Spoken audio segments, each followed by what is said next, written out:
gambling, to a point where he ended up going to jail. So I'm going to let him come up and share his stories where that visitation with Christ came in, where he had to stand and decide, make that decision. So Billy, thank you so much for coming in. Come on up and share your story. Thank you.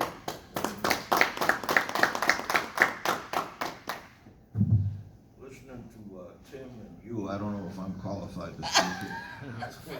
You guys are impressive, and you know I'm old enough to forget why I came in this room. So. All right. My name is Billy Campbell. I'm 74 years old. I'm here because I wrote a book. All right. I'm trying to sell the book too. It's out front. That's the book. It's called Moonlight. The name Moonlight came from, I had a string of adult bookstores in Maine in the 70s, and Moonlight Reader was what we called them. They were so famous that the Marine Corps guards on the Portsmouth Naval Shipyard named one of their barracks in Camp Lejeune after Moonlight Reader. They put a sign up on it. Okay, and it started out as a kid who I had a very abusive mother. I didn't know until I was 6 years old that my name wasn't son of a bitch or bastard. Outside of the home, I was getting bullied and sexually molested, and felt powerless and scared. I was scared to go out, and I was scared to go home, and I was. So one day when I was about 12 years old, I took a 18-inch Fenway Park baseball bat, and a couple of the guys that were bothering me, I about beat them to death with this little bat, and I went home and broke my mother's ribs. And everybody left me alone after that. I didn't get bullied anymore. I didn't get molested anymore. And I figured out somewhere in my head that it was a whole lot better being a victimizer than being a victim. Okay? And that started a change in a criminal career that lasted about 28 years. I started out as an enforcer for a union group, a textile workers union group in Rhode Island in the late 50s, early 60s. I guess I was 16 years old, so it was probably 62, it was 61 or 62. And I used my little baseball bat, and if they had somebody they needed to talk to, I would knock on the door. When they came to the door, I would knock them out or break their kneecap or something and walk away. From there, I went into the military. When I finally got to Germany, I opened up a loan shark business, which got me into a race war with some guys I had loaned money to. Wound up being transferred from there, and some other stuff happened like that, and it was before I got over there, by the way, they sent me down south there in Jim Crow, and nobody really knows how ugly that was. All right, we hung on Fort Jackson, 2 white guys and 2 black guys, Best and Ellis and Campbell. And when we went downtown finally after 6 weeks of basic training, when we got off the bus at the State House in Columbia, if you walked down Main Street, if you turned right, it was white, and if you turned left, it was black, and neither were allowed on the other side of the street because we tried to do it together. We absolutely couldn't. Wow. Okay.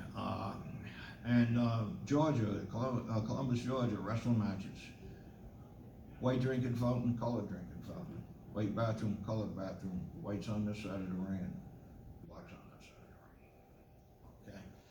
Okay. So a lot of this stuff was being carried over. The civil rights thing was going on. The Black Panthers were becoming strong in the United States. And we got in a situation on the next base where, here's the story. A guy who had helped me out in the problems in the first base was in a dorm next to me.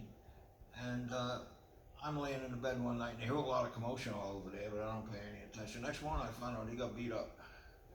He got beat up by a bunch of black dudes who came upstairs and beat him up while he was putting the stuff in his locker. The reason they came upstairs because another guy that was in there stuck his head out the window and said something really nasty to him, and jumped back in his bed and pulled the covers over his head. And they come up and found Nonak standing up and thought it was him, so he got a beat. So I heard the story, and I went and found this dude Riley, who was kind of the top civil rights guy on that base, and I told him I want to talk to him and his guys about all of this, and they got upset about me up there. So anyway, after chow that night, they came up there and I pulled the dude out who had actually stuck his head out the window. I put a knife under his chin and I walked him along on his tippy toes until he told them who actually did that. And at that point, the apologies were made all around. Everybody shook hands. And when later on, when I left Europe, at 10:49 to go to Vietnam, you know, me and Riley hung out for a little bit, and all right. And what he said to me is, "I've never met anybody like you before." All right. So anyway, and it's kind of an interesting thing, but I was again Shylocking there. I was buying cigarettes in the PX. I was hustling them on the economy. When I came back, I wound up in the porno business. Doing distribution sales for a mafia company. Got tied up with the New York and the Providence mafias. Opened up my own businesses in Maine. Had problems with them guys. In the meantime, the other thing we were doing is making legal highs, which some of them are still available today. But one that's in the stores now is called Yohimbe in the health food stores. We had it in a little powdered form. We called it Yocaine. And we were actually importing the bark from the Yohimbe tree in Africa, extracting the Yohimbe from the bark and selling it in these stores. $5 a packet all over the country. All right. As this went on, we made the best cocaine cut in the world. I got involved with a lot of dealers. I started using, and it didn't cost me anything because I could trade the cut for the coke, and I got the best stuff in the country, and I went crazy, and I wound up getting into problems with the mafia guys and selling my businesses to them and leaving. And I wound up in Baltimore with a guy who I helped when he got out of prison in Virginia with a job, and he was in the cocaine business, and he moved on to something else, and he gave me the business. And it was like I'd been there all my life. He was famous in the city, and nobody wanted to mess with him. So, and one day in 1987, the police were surveilling me. They tried to stop me, and the girl I was with, I ran, fired 3 shots at me, and the cop that did it fired 3 shots at me on the city street. They caught up with me several blocks later. The cop had gotten on the radio and told the police that I had fired shots at him. When I knew they were on me, it took a little bit. I pulled over. I told the girl to get out of the car. She wouldn't get out of the car. I loved her. I'm with her now. And my head was, and I had told her previously, when it comes, you run, okay? Because I'm not going to die in a cage like a dog. I'm going to die in the street like a man. She wouldn't get out of the car. I had a 357 Mr. Wesson Python. I gave to her. She threw out the car as we rode down the street and went to the fire station. And when they got me at Conklin and O'Donnell, they about beat me to death. Broke all of my ribs, 120 some stitches in my head. I was peeing blood. They beat her up too. Okay. Now, for the cops' benefit, they were told that I had tried to kill a police officer when they found the gun in the fire station. It hadn't been fired, and that's what kind of saved me. I wound up with 13-year concurrent sentences with the city, with a couple of places in the state, with North Carolina, with Georgia, and with the feds, and I did all of the time in the feds, and I got out in '94. Okay. While I was in there, talk about the man in the mirror stuff and the previous speakers who kind of put me there. I wound up on lockup in Otisville, New York. They said I was a danger to the institution. My security level was too high, so they put me in segregation while I was there. While I was in the segregation cell, I started thinking. And I started thinking about me, and I started thinking about why am I in this cage? My answer at that point was the drugs. And at that point, I looked at myself tight enough, thinking, well, I got to turn this thing around somehow.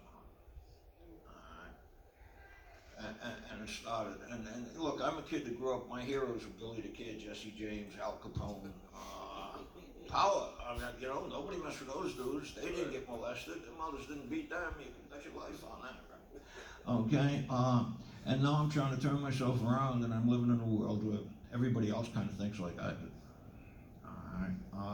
So I took about every federal program I could get. Wound up leaving Leavenworth is where they sent me in the beginning because my security level was high, and then I wound up in Pennsylvania, and they let me out in '94. And I put a business together. In '98, I put a business together. It's a dog business, mostly dog training. All right.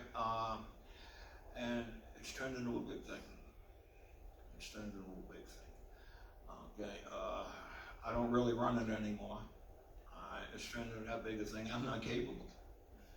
All right. I've got some really good people with me, and I put it together. I guess we employ like 18 people now. And when I left the house this morning, it was, which vehicle should I drive? Amen. I picked a BMW.